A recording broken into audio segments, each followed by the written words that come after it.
One of the mistakes that I've made in my life is I've always looked for the incentives. How much am I going to make? What's the vacation pay like?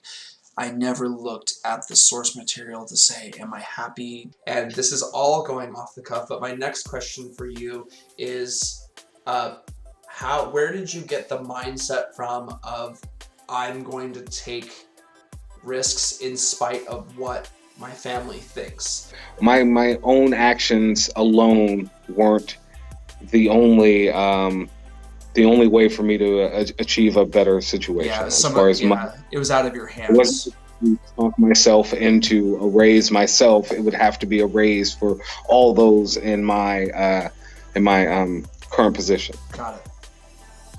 That I had to get out of.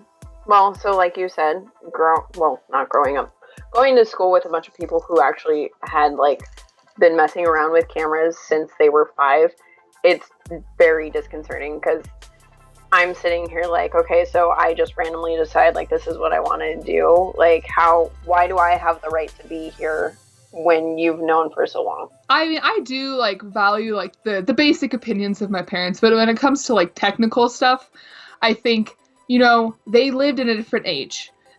What they think is good is completely flopped nowadays.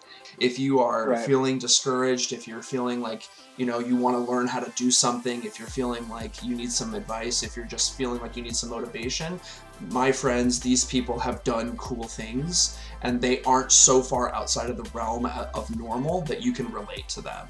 So let's start with you. I have an empathy for people who are, if I were to like categorize people in 2 different categories, like emotionally feeling driven and then logical thinking driven, right? So me being obviously the more feeling emotional type, right? I kind of have an empathy for those, and in some ways envy those who are more logical.